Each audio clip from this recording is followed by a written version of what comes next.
Welcome everyone to the second episode we have with Danny Attias, who is the CIO of the London Business School in the UK. And we are having a big discussion around leading with impact on CIO challenges and driving executive impact. And thanks to Danny, he's decided to come and share this with us.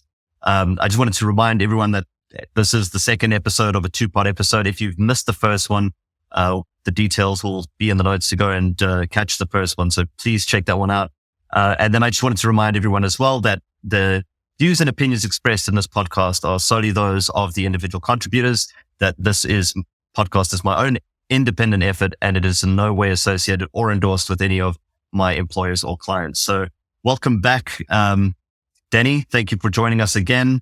I suppose we just jump straight in from where we left off. We were talking about resourcing and how there's such a relative term with regards to, having impact across an organization. And today wanted to shift and talk a little bit more about team growth and development. So given the demands of modern business, how do you foster leadership development and growth within your team, especially when you've got people doing twice the work that they feel that they should be doing, etc.?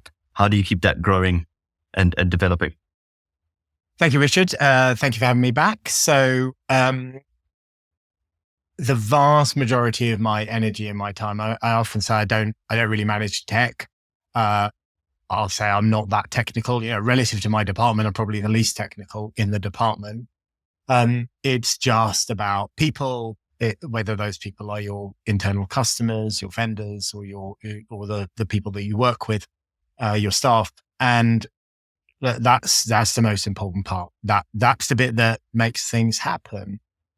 Look, a big part is not by treating people by what it says on their badge, right? Senior developer, grade 3, whatever.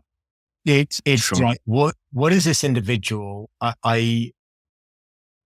When I started this particular role, and pretty much most roles, but when I started this particular role, I met with each member of the team one-on-one and just find out a bit about them. What have they been doing? Rather than trying to classify them by their job title or the role they've done, you try and think and understand the person behind it and what their aspirations are.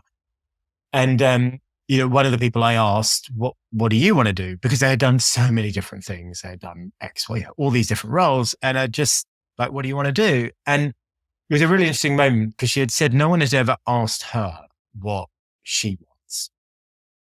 They'd kind of presumed what she wants, or they'd offered her a role or a change, or she'd had to just go looking and applying for stuff. And no one ever asked what she wants. And I think that's a really key question. I said to you last week about how I'd asked each of my direct reports, do you want to be a CIO? It was a very specific question because I was trying to work out my succession plan.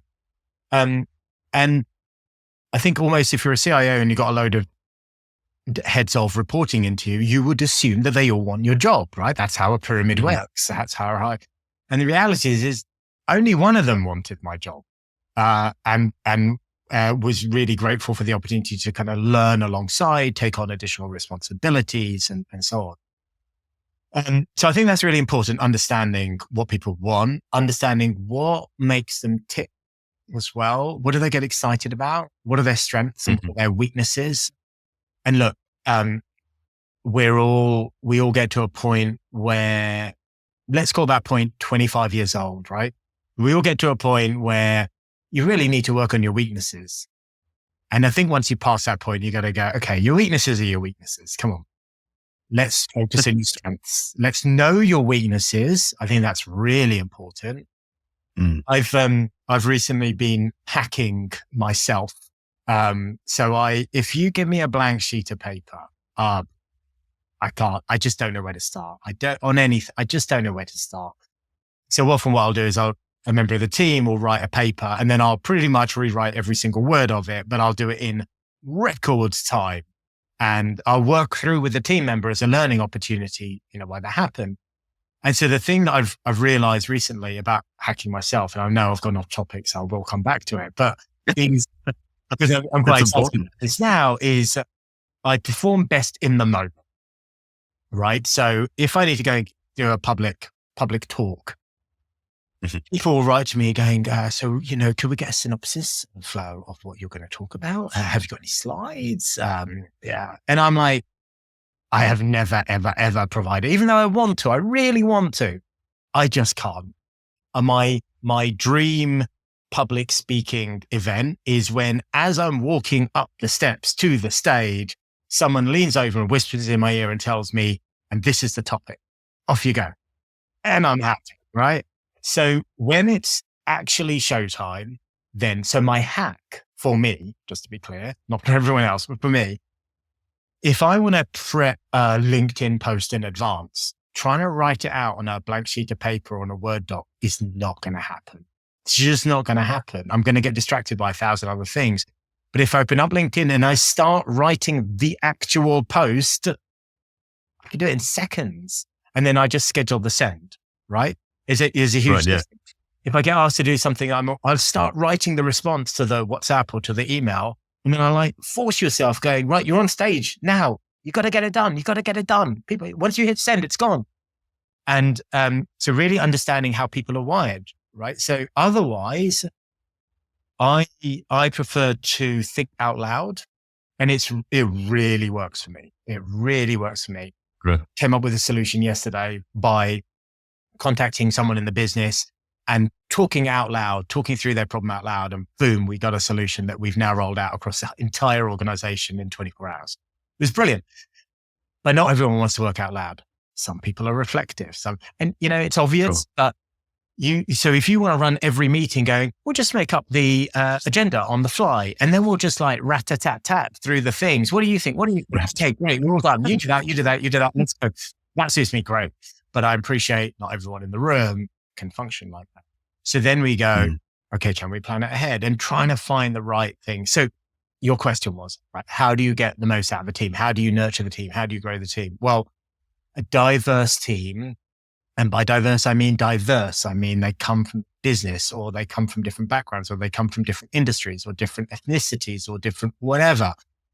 They just think about things in different ways, brought together in an environment. We talked about growth mindset last time, where they feel they have psychological safety, right? This is the other one, right? Amy Cuddy and from Harvard. It's just, if they don't feel they can challenge, I'm a first generation Brit, right? My parents emigrated from North Africa, and challenging is not a problem, right? Conflict and argument is not a problem. It's kind of how I've grown up. You have healthy, energetic debates. If you don't agree with something, you say so. And but of course, when you work with a load of British people, they don't. They're like, oh, I can't offend them. And people are so conflict averse that you realize just like steamrolling in with conflict won't work with everybody.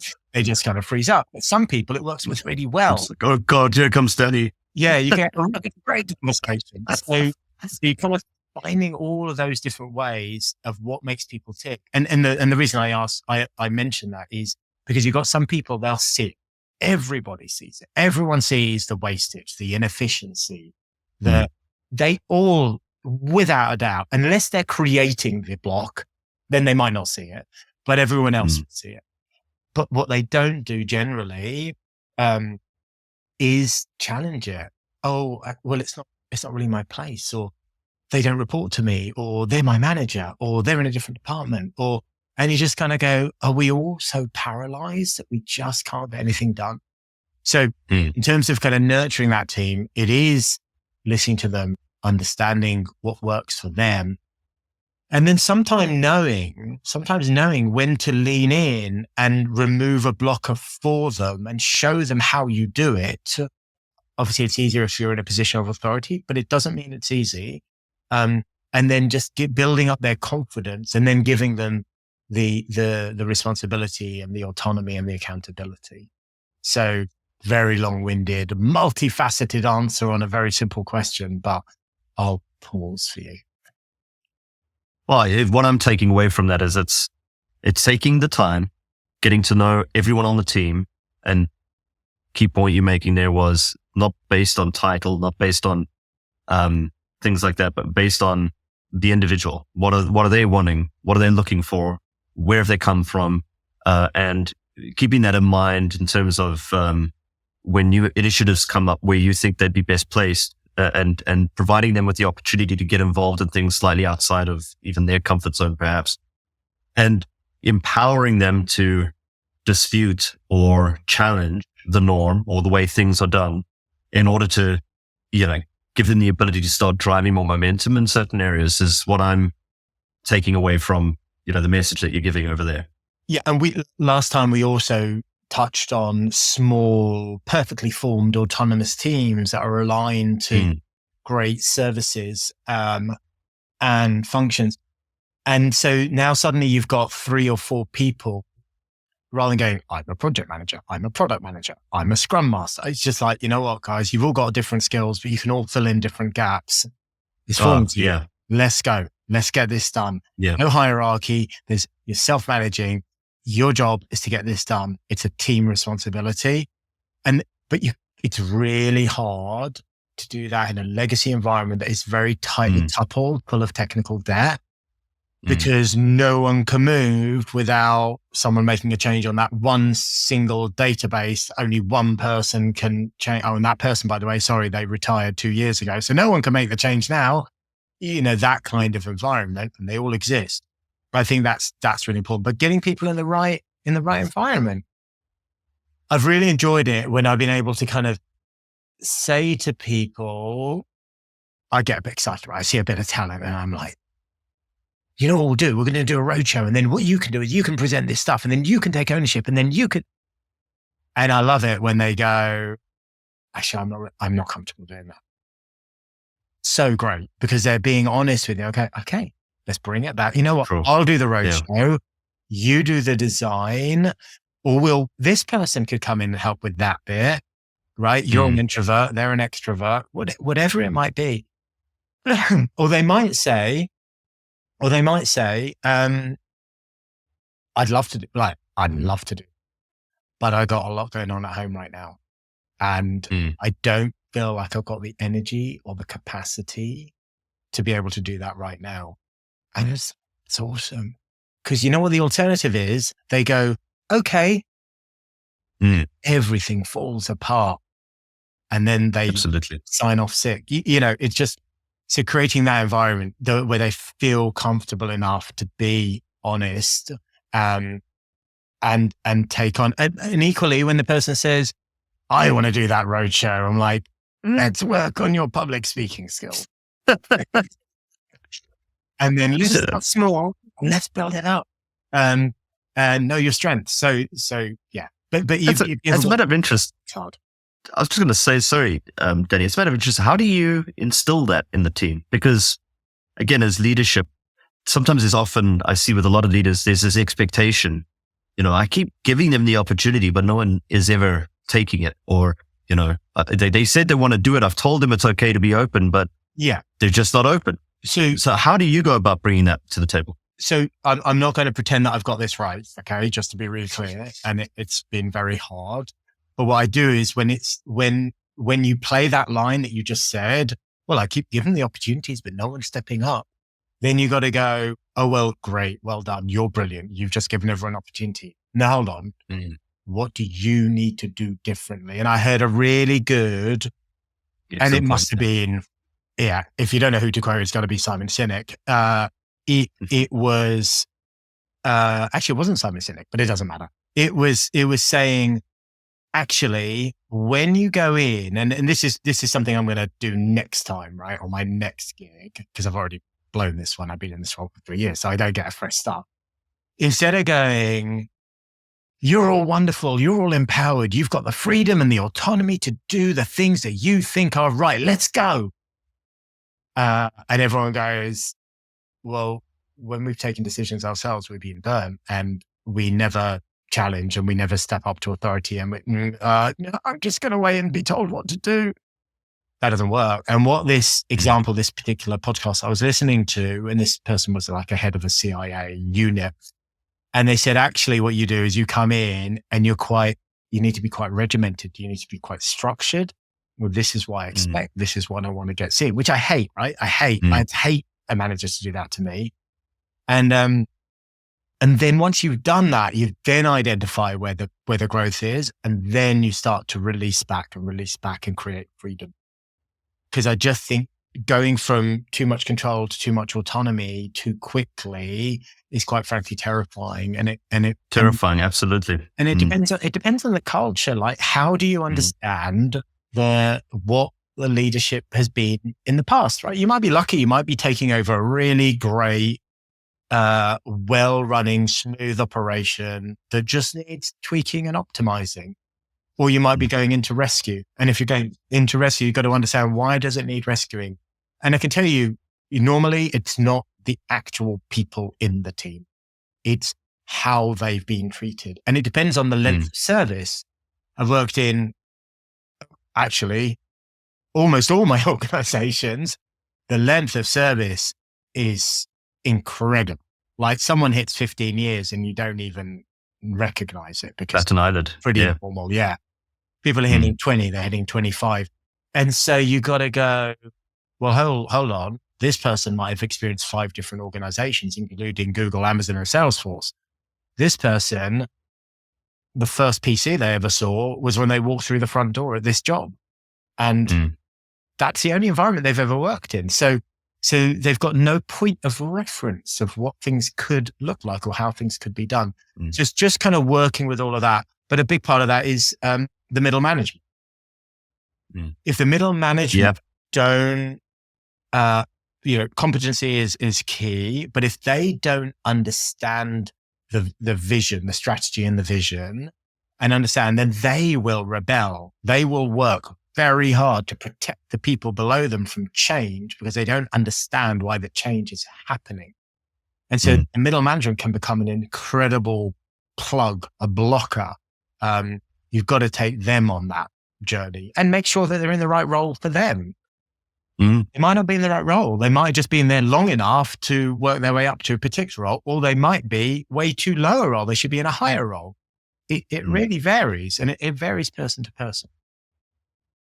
No, that's really helpful. Thank you, Danny. I think sort of starting to unpack a lot of that, it's the middle management piece is the big piece for me, because I find that that's where a lot of new leadership comes in. You've got a lot of minds and hearts to win over. And I guess it's just checking in with you, but that's where you're going to have the biggest challenges, getting that buy-in and that, that engagement first before you're able to really start making those shifts and those headways with the people below, right? There is, but there's also something about, and again, it depends on how traditional your organization is. There's something about what it says on your badge, how many stripes you've got on your shoulder, and where your position is in the hierarchy. So wonderful to think about self-managed teams is not going to happen in an organization that's 50 years old, right? And I've worked in 50 plus years old. It's just not going to happen. And you got to look up, right? How is the board run? How is the CEO running? And if they don't have a mind, can you say, you know what I want? I want a self-managing team and I want to go beyond budgeting. Well, that's not going to happen. It's not going to happen if that's not part of your organization. Good book, that. Right? Yeah. Bjorn's brilliant book, brilliant mindsets, Agile for Finance. And the reality is so one of the things I'm working with at the moment is going, you cannot ignore the hierarchy. However good the middle manager is, the hierarchy is king in a traditional environment. So how do you get your services and your autonomous teams to align with your hierarchy?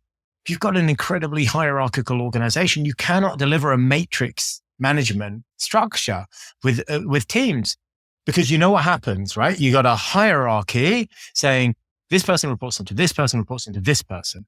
And then you got teams who go, this group of people come together to deliver a service. Well, what happens if one of them is not delivering? Everything freezes. Because the team they're working in is going, well, there's not my place. I mean, they're not in my reporting line. Their manager's not here. And then the manager goes, well, I don't know what they're doing. They're over there on that project. They're not reporting every day to me. I don't have oversight or quality control of their work.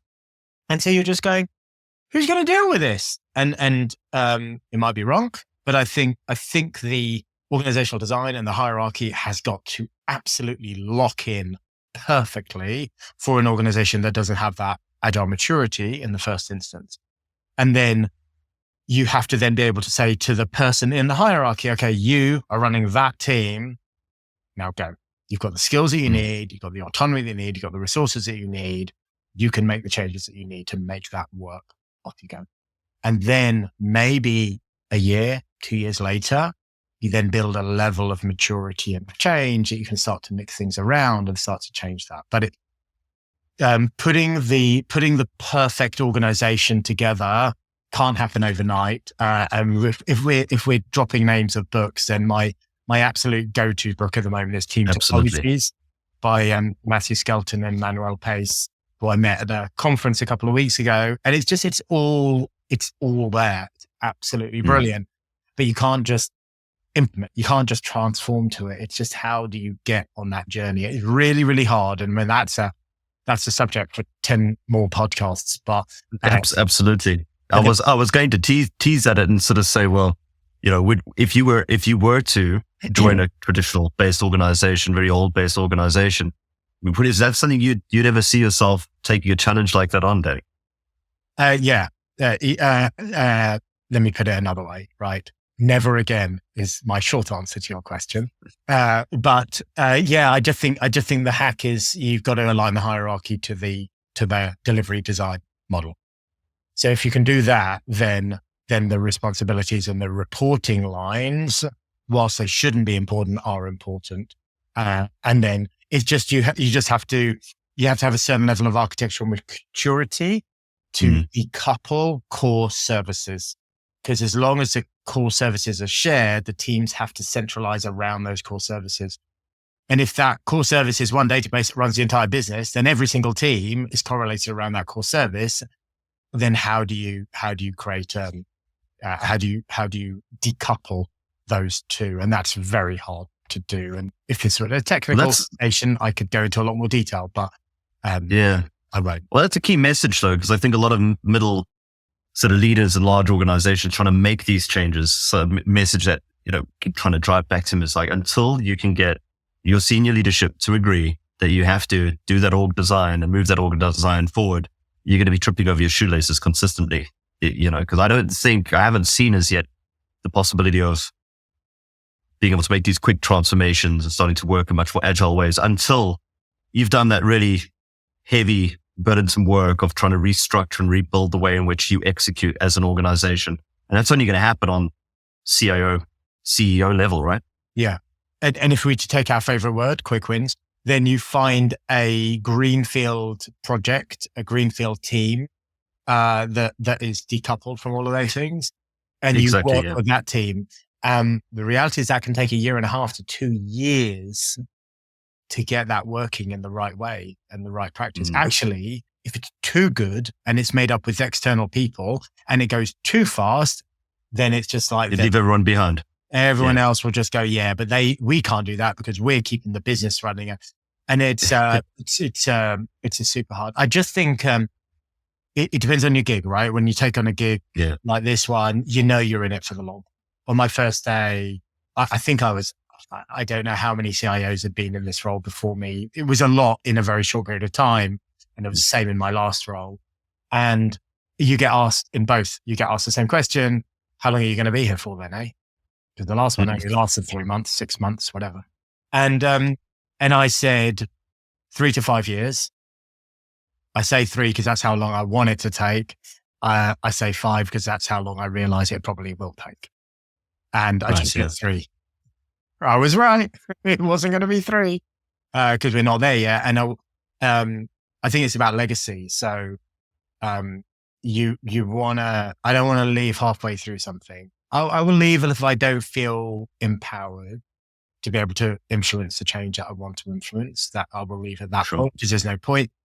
But if you're empowered and the only thing getting in your own way is you, then it's your growth you got to invest in. You want to leave it better than you found it. And you want to leave it changed and different and more dynamic. And I've been able to achieve that in my last few. And I want to be able to get to that point. We go, now it's running, succession plan is in place, structure is there, team is self-sufficient. I can drop out. There's no impact. The last thing is I want is any business function to be dependent on me as an individual operationally. That would be awful. Never, ever want to do that in my life, because I knew from day one, you got two ways to approach this, right? Hey, if the business are dependent on you, your job is safe, right? Or you can go, if the business aren't dependent on you and everything you touch gets a little bit better, your growth is guaranteed. And that's really difficult. That fear of, I'm so important, I'm going to keep my job safe, rather than I'm constantly making myself redundant in every role that shows I can do a different role. And a good organization will go, awesome, can you take on a bigger challenge? I did actually, one of my jobs, three jobs ago, I went in as a head of UK. I went as head of infrastructure for one company. And within 6 months, the CEO came along and he's like, oh, wow, okay, we've not seen anyone handle it like this before. I want you to take responsibility for these other 4 companies as well and be head of IT for the 4 companies, 5 in total. I'm like, oh, I haven't finished this bit. You really, okay, I don't think I can do it. Just do it. Okay, fine. And then at 12 months, he's like, oh my God, it's going really great. No one's ever done this before. I want you to take responsibility for all 25 companies across all 16 countries. I'm like, you are joking. I came in as a head of infrastructure with a team of 12 people. And now you're asking me to be the global CIO for 25 companies across 16 countries. You have it. And the fact is no one had previously done a good enough job of it. So I just had to do a little bit better than that and just keep chipping away at it and putting in a shared service and kind of battling. And you learned a lot during that process. But it's because I wasn't dragged down into being an operational bottleneck. If I was an operational bottleneck, it'd be impossible to have got anything else done. Well, thanks, Danny. Just as we're about to wrap up, I thought last question would be, what if you're looking at current CIOs, current leaders out there, what would be your most important piece of advice you'd be able to offer everyone? The one golden nugget that you hang on to as your guiding star. What's that piece of advice you'd like to share with everyone else? This is where I wish I'd pre-read the questions. I didn't put them. I didn't put that in the pre-read questions. So I like to drop that bomb at the end for everyone. Without trying to repeat too much of what I've already said about authenticity and humility and looking for your blind spots, right? So being self-aware is really important. Listening really hard to your boss, to your peers, to your staff. And the ones that you don't get on with well, that's the ones that are going to show you your blind spots. Go and talk to them. It's absolutely key. But if I were to be really boring, technically speaking, get on top of your data, because if you don't get on top of your data, nothing is going to happen. Digital isn't going to happen. Automation is not going to happen. AI is not going to happen. Nothing is going to happen. And I sat at an event this week with Satya Nadella, Microsoft CEO, and they had the Vodafone CEO there. And she said something I've never heard anyone say before. She goes, we've got our data organized. We got all of our data across Europe in a single data lake. And so we are able to really accelerate on AI and make this happen. And by all means, I'm sure there are chinks in the armor, but everybody's got to get themselves to that place. And that means fighting those quick wins. So my technical response to that would be get on top of your data before anything else. My human kind of leadership response would just be listen, be self-aware, take on that feedback and just continuously work on your self-improvement and reflect all the time, reflect on how you can make it better. Thank you, Danny. It's been a really great session. I really appreciate you joining us. So for everyone, that wraps up our 2 episodes with Danny. Lots of deep practical insight given around, the actual art of being a CIO and having tremendous impact. So I will leave Danny's details in the notes and the links and the bios and everywhere else. So do be sure to check those out. And until we join our next guest in the next 2 weeks to be announced, we look forward to seeing you then, and keep that search for clarity going on.